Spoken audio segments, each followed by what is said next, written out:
is it trauma or is it normal human reaction to unpleasant experiences? Yeah. You know what I mean? Is it?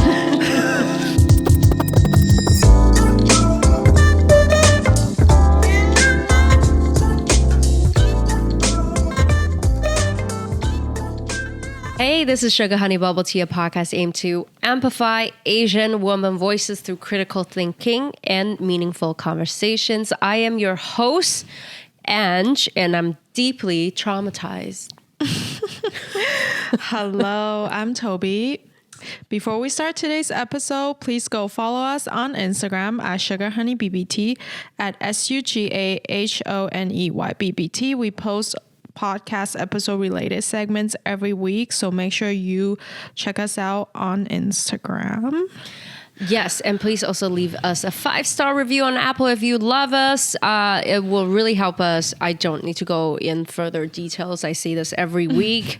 And also, you can PayPal donation to us. Patreon. It's all on our Instagram, link in bio. Give us money because, you know, we hashtag support local content creator, hashtag small Asian woman business, hashtag trauma. So with Patreon, it's a monthly subscription platform, and it's the best way to support us, really, by giving us money every month. That's as plainly as as simple as it sounds. And there are different tiers, and every different tier you get different things. So that's about it. Let's get into business. Hashtag trauma. So this week we want to talk. Well, I guess I wanted to talk about this episode, like this topic, because I listened to an episode on Today Explained by Vox, and it's a really good episode. You guys should all listen to it. It's called Is Everything Trauma? And it got me to start thinking about what I consider traumatic events in my life. And sometimes, like, I don't want to gaslight myself or water down my experience or minimize what my traumatic experience or anyone else's traumatic experiences are. But there are things that got me thinking, like, is that trauma? Or is it just me not being able to deal with minor inconveniences in life? You know? And, a lot of times I'm like, is that trauma response? Or is it just I'm having a hard time and I'm blaming it on a trauma that I had? So I don't know. And keep in mind that this episode is, Toby and I we're not medical professionals. Yes. So be aware. Do not take everything. Do not take it as medical advice. Yeah, do not take it as medical advice. It's simply just our observations and our opinions. You can form your opinions as well. True. We do highly encourage that, but this is just what our opinions. And so we want to talk about trauma. I think, let's define trauma. Because trauma is kind of being used now, like, very, like, lightly, you know, like how words kind of lose meaning. Words like gaslighting, love bombing, trauma are being used so much now that over time they just, like, lose precision. There's just no meaning to the word trauma anymore. Because I'm personally guilty. I throw around the word trauma a lot, but not like meaning like that, not like as a joke, but it just because it's lose meaning. I would literally be like, oh my God, I'm so traumatized. You know, it took, like, people can be like, it takes like 20 minutes for me to line up and get my oat milk latte this morning. I'm deeply traumatized. Yeah. Like, literally that. So I think it'll be good for us to define trauma and, like, talk about how the history of trauma. Absolutely. So this is from an article by Lexi Pentel and Vox, and that's also the start of, like, the beginning of how I started to kind of want to look at trauma in the most original sense, I guess, like after listening to the Today Explained episode. So the standard in American psychiatric diagnosis, it's also, there's this, I guess, standard called DSM, Diagnostic and Statistical Manual of Mental Disorders. It currently defines trauma as actual or threatened death, serious injury, or sexual violence. And this includes firsthand or secondhand. And people who are firsthand did experience a traumatic event or witness or heard of it. So people who may have, like, for example, therapists who talk to children who have been, who have had PTSDs. And that could also be like a secondhand traumatic event for the therapist, for example. But over time, DSM make revisions. I think it's to better serve the medical community with like updated research and information, because we all know things get outdated and we have new findings. But in regards to trauma specifically, the revisions, I think they're on DSM-5 now. And don't quote me on this, but I think it started with like in like the 1960s, I want to say. Yeah, but they're on DSM-5 now, so it's been updated a handful of times. And in regards to trauma specifically, it places more emphasis on the patient's degree of distress rather than the objective severity of an event, which I thought is very important. Because instead of how we see, or as a, I don't know, like a medical professional deem as a objective severity of an event, it's really more based on, like through the revisions, it's more based on the degree of distress that the patient is in. So everyone has different degree of, what would you call that? Like different tolerance, I guess. Tolerance? Yeah. Yes. So a little bit of a history on trauma research. It began to rise after World War II and the Vietnam War. And of course in World War I too, with war veterans that left war with PTSD, but not a lot of emphasis was put on trauma back then because, you know, male toxicity is like patriarchy. You have no guts, get your ass back on the field and die. It's mostly what happened in World War I.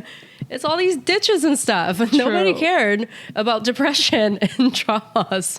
So true. So, of course, after World War II and the Vietnam War, a lot of research came out of that because a lot of veterans left war with PTSD.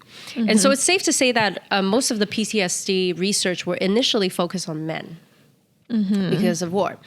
And it's not until the 1960s and the 70s when Americans emerged from civil rights and women's movement, the research broadened to include women's traumas as well, which is, you know, which also could be PTSD because their husband comes back from war and have these like night terrors and whatnot from their PTSD. They have secondhand PTSD as well, or racial injustice, violence against women, child abuse. Those are also starting to be viewed as traumas in their own right. And then by the 90s, which is a little closer to us, other terms such as culture trauma, collective trauma, historical trauma, and what we love to say all the time, intergenerational trauma were on the rise. So, but those were particularly more in connection to like genocide, enslavement, and war.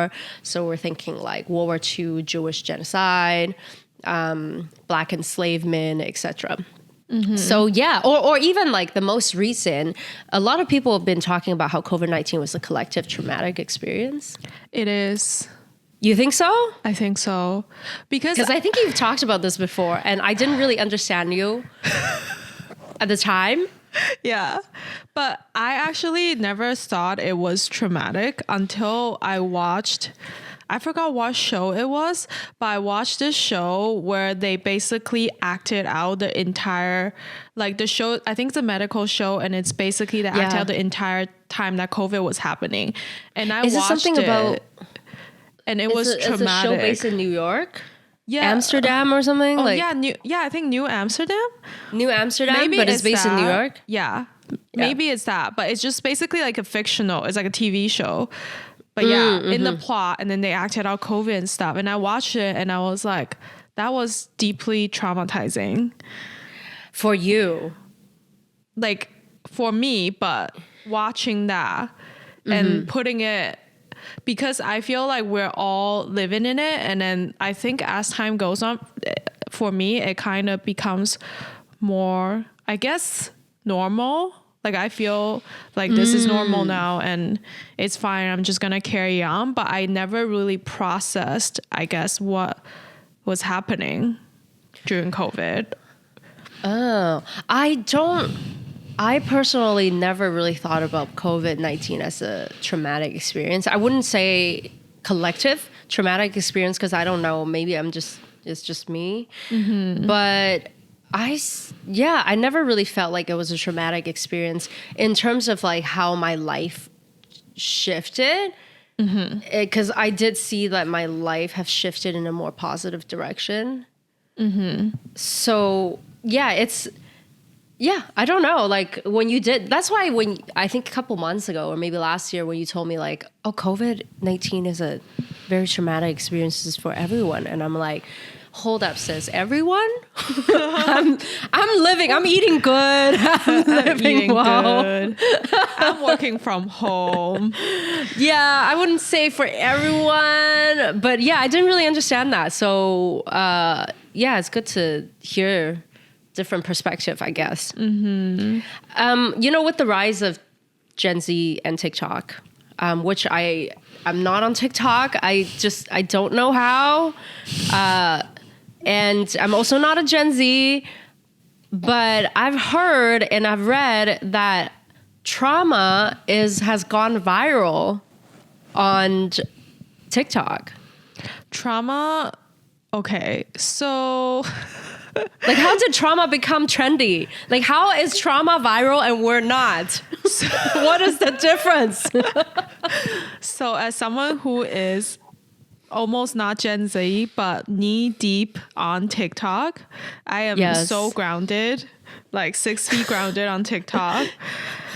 And it's very interesting because I also heard I also heard this one podcast talking about trauma, but it's more like talking about Gen Z and trauma. So after that, I read like this think piece on New York Times called "If Everything is Trauma, Is Anything?" And basically the article kind of dissected how it kind of explored a bunch of TikTok trends like West Elm Caleb, gaslighting, love bombing, like a lot of things are being thrown around. What's West Elm Caleb? So... Let's everyone collectively watch this traumatic experience of mine where Toby have to physically in vivid description describe a TikTok to me. It's kind of like a trend, I would say. Like basically this woman exposed this man that she went on a date with in New York that apparently is a furniture designer at West Elm. I'm not too sure. His name is Caleb. And his name is Caleb. And basically he just like did a bunch of red flag stuff and then a bunch of women then came out and said they also dated Caleb. And now this Caleb is hashtag viral because everyone is hashtag traumatized, hashtag love bombed, hashtag gaslighting, hashtag girl boss. See. So it's like a Me Too movement thing? Kind of. Yeah. Yeah. So the Is article, it a witch hunt? It is a witch hunt, but it's Caleb. Okay. Yeah, so it kind of talked about that, like how TikTok now is like just starting the whole trend, and then Gen Z being the most active on TikTok and being quoted as the most traumatized generation. I feel like... So am I irrelevant? Yes. I'm feeling like I'm more and more irrelevant. You are hashtag irrelevant. So to me, I kind of feel like trauma is like the zeitgeist of Gen Z. Like if anything, it's like trauma is Gen Z. But I think that is mainly because of social media. Because I feel like TikTok, the way that the TikTok algorithm is, or like the way that people on TikTok react, if you are a victim, like quote unquote victim of like a bad incident of wrongdoing, you tend to be perceived as more morally correct or more virtuous. Yes. So that's how, like, if you come out as being traumatized on TikTok, you gain a lot of hype or like cultural capital or a lot of views or whatever you want to call it. So that's why on TikTok, there's like hashtag trauma dump or hashtag trauma dumping, where people will talk about their own traumas. And a lot of people will comment like, hey, give us story time. And then people will go really in depth on their trauma. And that's how you gain, I guess, traction also on the algorithm, is by sharing your trauma. Okay, this is a lot of information for me. Let me just like dissect it. First of all, I have a question. What's love bombing? Love bombing. Love bombing is my personal favorite, like hashtag smash. Please love bomb me.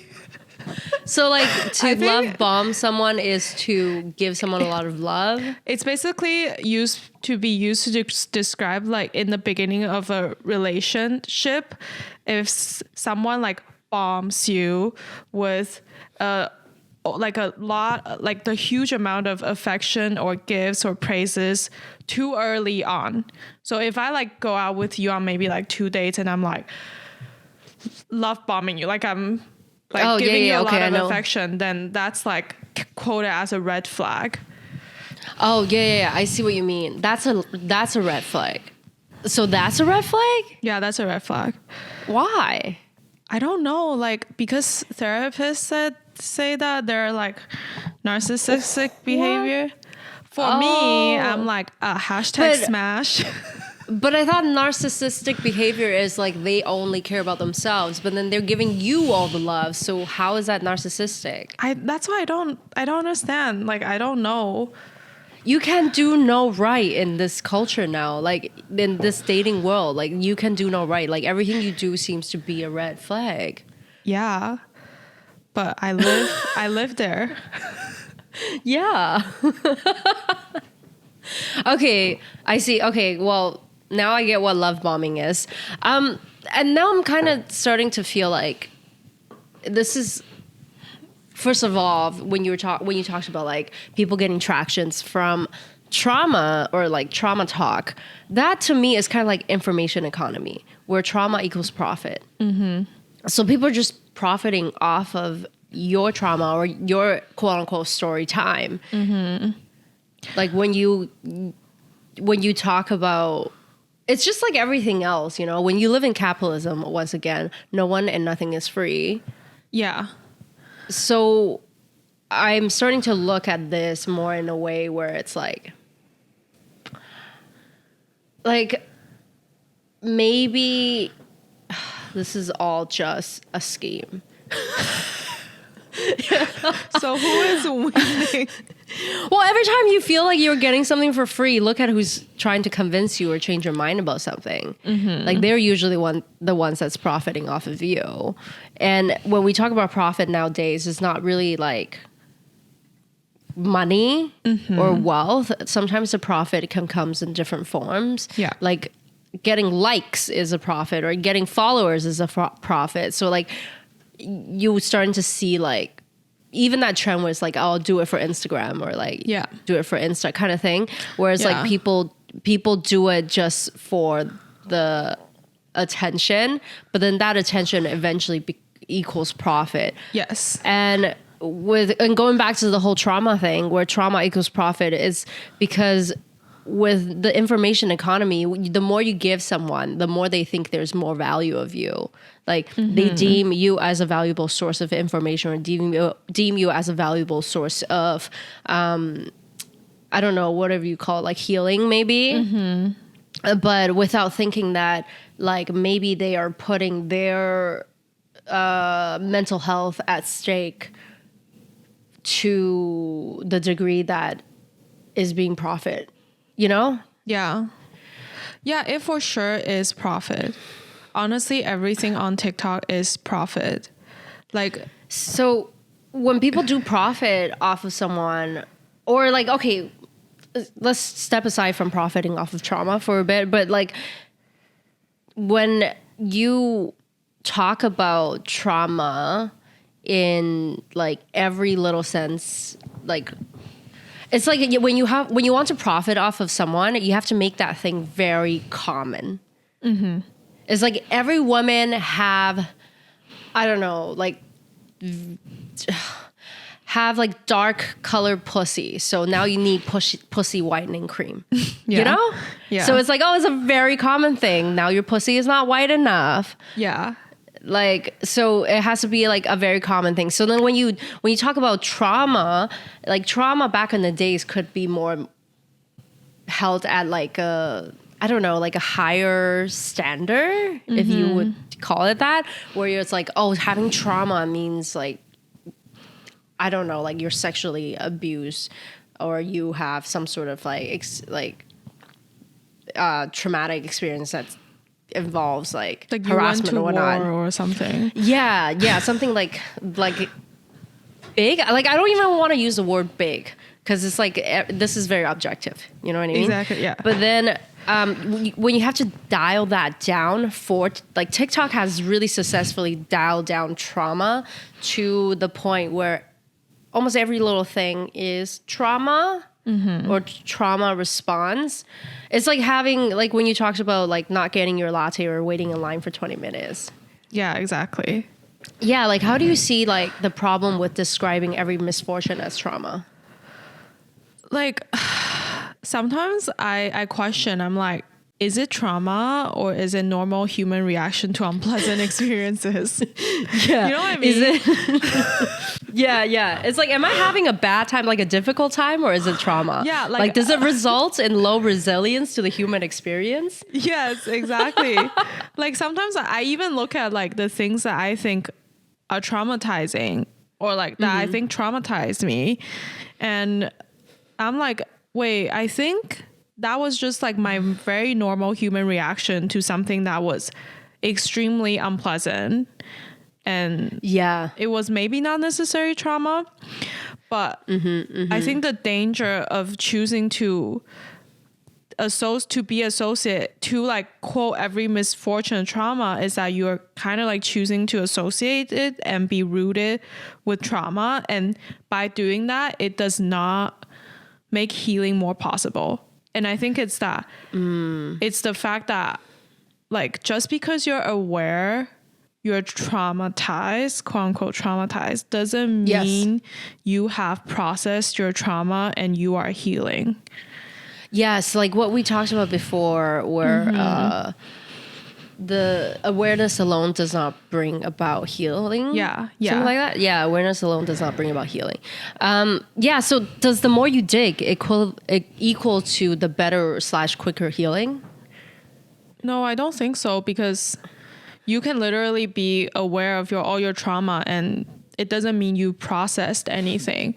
Like you can you can like try and, what's that word? Like rationalize your feelings, but it doesn't mean you process your feelings. I think it's the same thing with trauma.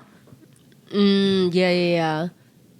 Because I think many things that get labeled as trauma responses, like I've been seeing TikToks or like posts or whatever that talks about like, oh, if you are a perfectionist, that means that's probably a trauma response. Or if you are fearful of intimacy, that's probably a trauma. Just like there's so many things that are just like, I feel like when I looked at it, I'm like, I do all of that. So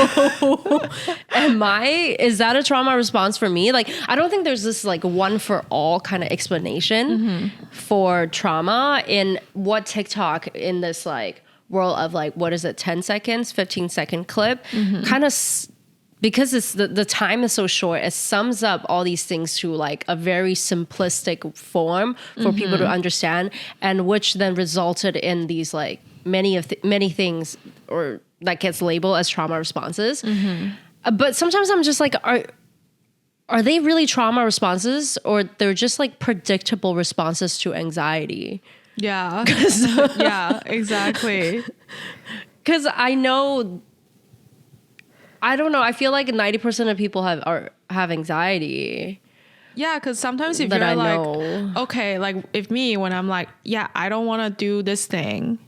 And why? It's honestly because it makes me feel unpleasant or uncomfortable. But like when it feels unpleasant or like it's a difficult thing, which then could possibly spark anxiety when you have to go and do it. It's like, oh, I don't like, would it result into like, I don't know, like I don't want to go to work because I'm traumatized by the amount of work I have to do, because as a kid I had to do, like, I don't know, like where the extent is.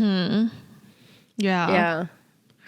But I think it's, what do you feel about societal effort in dismantling the stigma around mental health? And do you think it has like led trauma to lose its importance, or like maybe like made trauma a bit more watered down? I think it's more diluted for sure. But I think, again, trauma itself is kind of diluted in a way where, like, it's not diluted. I guess it's like very subjective.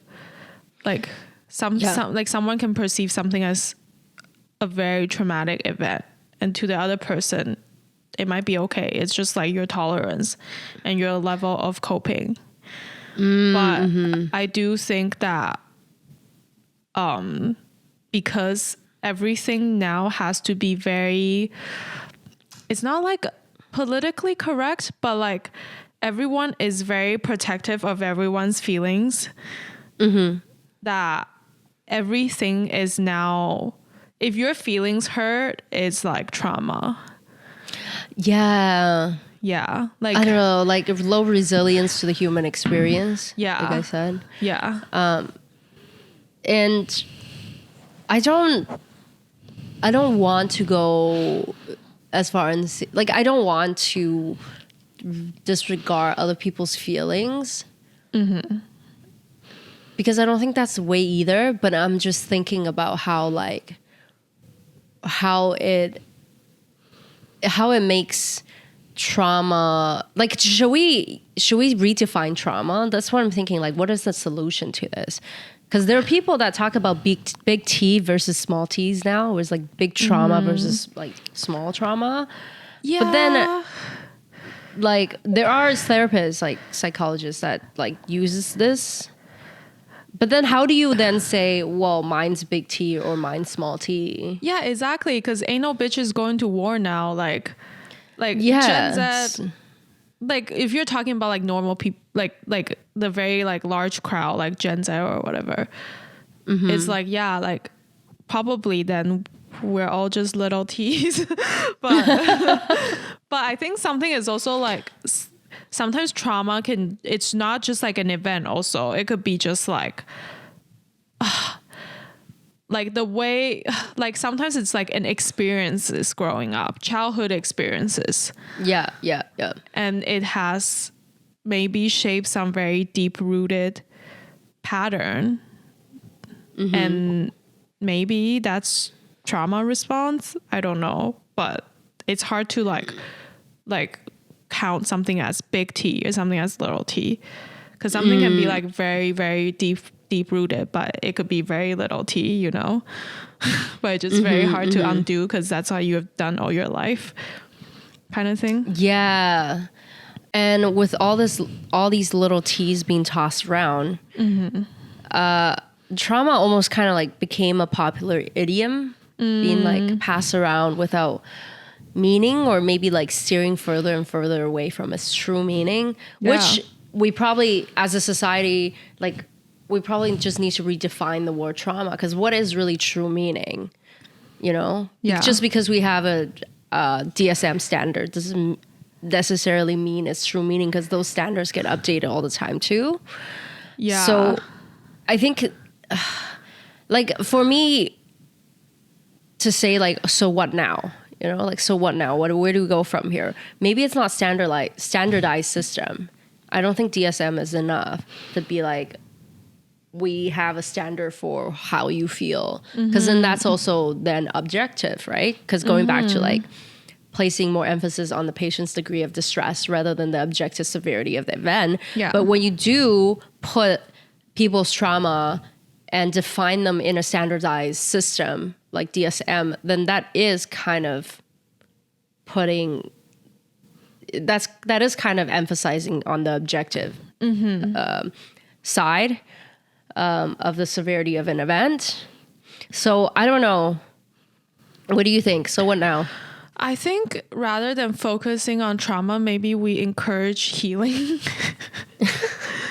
like That's a good one. Like, I guess it's like, not that I don't care, but I think rather than being like, okay, like what is trauma? Is this trauma? But it's more so like, okay, if that's trauma to you, how do you heal?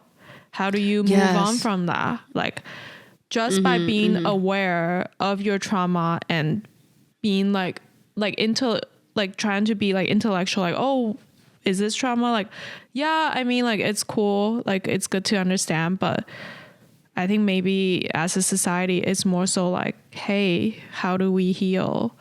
You may call me nihilistic, but I think a lot of times as a society, we do put a lot of emphasis on blaming other people for your problems, like the blaming culture, because many people like to be viewed as victims, more so than as everything you've done kind of is what, like, everything that happens to your life is a choice in your life, that you could make a choice to better your life or whatnot. But a lot of people, and as this culture, and I'm going to use that word again.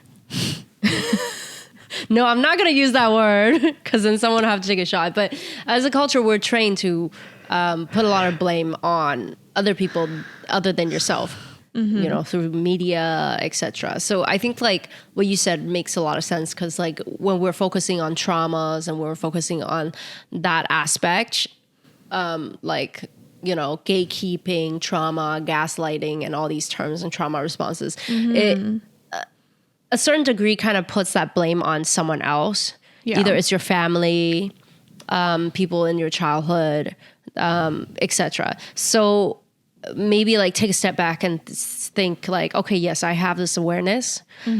So where do I go from here? How do I heal from this awareness? Because I know I might be traumatized. I might have these traumas, but then where do I go from here? How do I heal from it? Instead of just digging more and more and more into traumas or into your awareness. Yeah, exactly. Because you can dig and dig and dig, but you're going to be so grounded that you cannot. You will be 6 feet grounded. Babe, and you cannot come up. Like, honestly, just like, I think, it's really important to always be like, what can I do here? Or like, how do I break the pattern?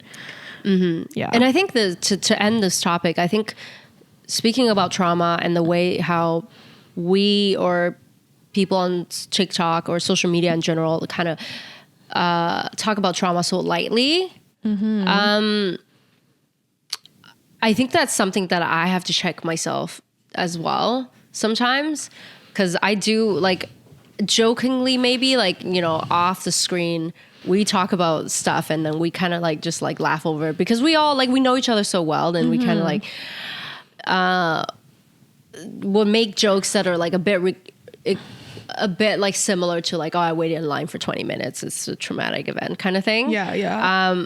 But yeah, like I do find myself saying things like that, and I'll check myself from time to time and be like, yeah, maybe that's not like, maybe I shouldn't, because even if it doesn't like make any sense to me, like even if it doesn't harm me when I say it, I don't think it's an actual traumatic event. But then I have to think about like me putting those words out into the world and people listening to it. Yeah, I think so. Social responsibility, hun. Damn. Okay, I'll stop using the word gaslight every time someone challenges me. I'm like, how dare you gaslight me? The printer is not working, hun. How dare and you? You're like, gaslight? how dare you gatekeep me from the printer? It's girl boss now. Girl boss all day, every day. Nothing else. We do. I mean, as this platform, we do encourage having humor all the time, because if you're not gonna laugh, you will just cry, because True. Life is not that easy. So but do like I said, check yourself from time to time, because I do that. I hope everyone does that, and I hope no one has traumatic events and is healing well. Focus on healing, I would say. Yeah, focus on healing. Do your meditations. Just silence from here. Hey, but I do think, like, speaking of COVID, and this is something I want to leave for a separate episode, but I think the pandemic has sparked a spiritual awakening, and which kind of, like, I have this thought where the pandemic kind of kickstarted cultivating higher states of awareness through psychology, and that's why a lot of these, like, psychology terms keeps popping up in the last, like, 2 years or so because of the pandemic, like trauma, or like gaslighting, gatekeeping, etc., like all these terms that keeps coming up. Yeah. Because I think COVID did spark a spiritual awakening. Yeah, there's definitely a change. Yeah, collectively. But yeah, I'll leave that for a separate episode in the future. I don't know when. If you guys want to hear me talk about spirituality and meditation again, yeah, I know Toby doesn't, so I don't know. I love to hear it though. Okay, well, I hope that I hope that was not a traumatic event. I hope that was not a trauma response from you. Oh yeah. If you like our episode today, you can also follow us on Instagram. Once again, at sugahoneybbt, at sugahoneybbt. And yeah. And that's it. I hope everyone have a great day. And hashtag trauma is trending. Hashtag girl boss. Hashtag I'm probably irrelevant because I am not Gen Z. Hashtag uncut gems. What? Bye.